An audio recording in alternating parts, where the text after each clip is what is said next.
Continuando, Joana nos diz assim: alguns estados pré-depressivos igualmente decorrem da incapacidade de serem resolvidos os desafios existenciais, facultando o indivíduo esconder-se no medo que o leva ao mutismo, ao afastamento do convívio social e familiar, em uma forma de poupar-se a qualquer tipo de sofrimento.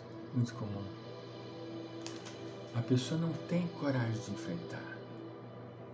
A pessoa se sente diminuída. Ela se sente inferiorizada e ao mesmo tempo infeliz. São estados pré-depressivos. Então, que a pessoa, como que a pessoa age? Se emudece, fica quieto, né?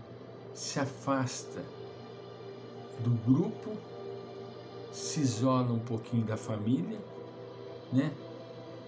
A fim de poupar o sofrimento psíquico e emocional, porque ela não tolera, ela não aguenta, ela se vê diante das pessoas e se vê com a máscara sendo uma pessoa que ela não é. É duro para a pessoa tolerar esse tipo de quadro. Ela tem que se comportar de uma forma que ela não é. Entende? Negando-se a si mesmo e criando uma máscara bárbara que leva-o a estados pré-depressivos. Muito curioso, continua Joana, tal mecanismo de fuga, tendo-se em vista que o enfermo vai defrontar-se com aquilo que gostaria de evitar, desde que se torna infeliz, inseguro, no refúgio perigoso em que se homizia.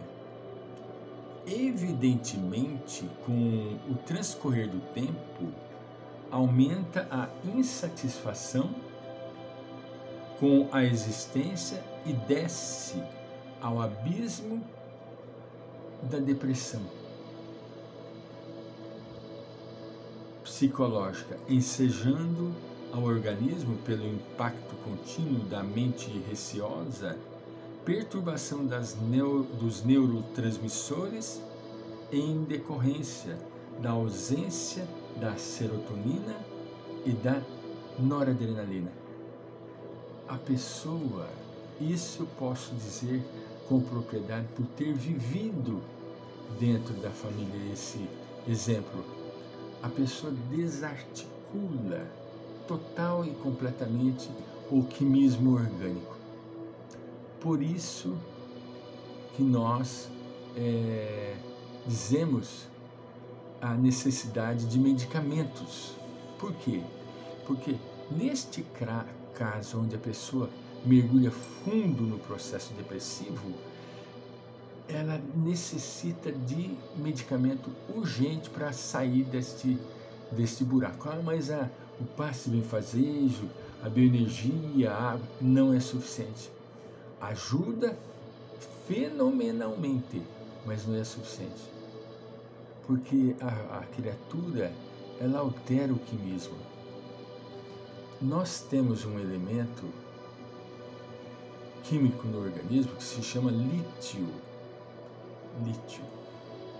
E o lítio, por sua vez, ele oferece-nos estados de humor saudável. Estados de humor saudável, não é? Quando o lítio se encontra em desequilíbrio, ele leva a pessoa a distúrbios orgânicos, a cometer distúrbios orgânicos. Um deles é a depressão. A depressão química, que a pessoa não tem vontade de fazer absolutamente mais nada, né? Todos esses tais chamados aqui neurotransmissores, né? A serotonina, a noradrenalina estão zeradas, porque são elementos da nossa emoção que nos levanta o humor, né? Então, mediante a isso, o que é necessário? Recorrer a um clínico. Na experiência familiar que nós tivemos, nós levamos primeiro a um clínico geral. O clínico geral fez uma avaliação. Concomitantemente, levamos a um psiquiatra. O psiquiatra constatou, diagnosticou depressivo, depressão, psicose maníaco-depressiva. Psicose maníaco-depressiva. Entende? PMD, né? E o clínico geral pediu uma avaliação sanguínea do paciente. No estudo do sangue, detectou a baixa percentual de lítio no organismo. Imediatamente entrou-se com o medicamento, né, que são os clínicos que prescrevem, os psiquiatras e os clínicos gerais que têm essa habilidade, e na segunda dosagem, melhor falando, confirme, na terceira dosagem, a pessoa já era outra. Entende? Então, meus caros amigos, não é somente a má educação, a perturbação, a presença de espíritos obsessores. Não, é o organismo que entrou em caos. Ele desestabilizou. Com isso, nós necessitamos de médico. Tudo bem, vamos levar, vamos ouvir a palestra, vamos ouvir uma mensagem, vamos transmitir o passe, tomar água fluidificada. Tudo isso é essencial, mas o medicamento é indispensável. Medicamento químico. Ah, Francisco, então você é favorável a ficar entupindo as pessoas? Não. Eu não sou favorável a ficar entupindo as pessoas com os remédios. Muito pelo contrário. Sou extremamente naturalista. Mas meu organismo não funciona mais sem alguns químicos, entende? Alguns fármacos, meu organismo necessita. Na minha idade, como que eu iria querer, não é? Não que eu tenha abusado, muito pelo contrário. Cuidei e cuido muito bem do meu organismo, né? Não sou carnívoro, não faço uso de álcool, não sou tabagista, mas eu tenho idade. Eu não posso negar esse fato real. Então eu tomo. O médico prescreve? É claro que eu tomo. Eu não sou desobediente em hipótese alguma, né?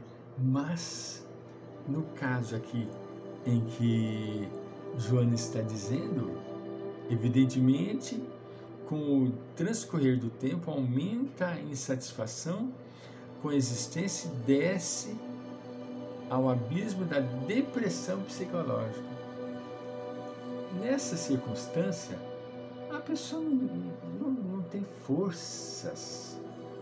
Nós precisamos ter compaixão e entender que nem tudo se soluciona pelas mãos da doutrina espírita. Não. a doutrina espírita ela tem um tríplice aspecto: ciência, filosofia e religião. A ciência está aí para nos auxiliar. Os fármacos fazem parte da ciência e nós não podemos ignorar. Nós não podemos recalcitrar diante da verdade. A verdade é uma só e nós não podemos recalcitrar, em hipótese alguma, não é?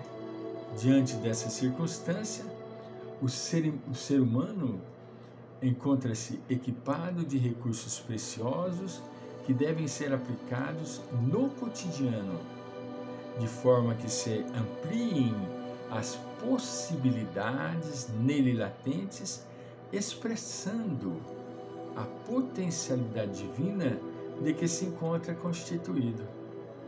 Numa circunstância dessa, coitadinha, a pessoa não vai ter condição de expressar o divino que está escondido dentro dela própria. E nós precisamos ter o quê? Compaixão, recorrer ao que é necessário. Voltaremos.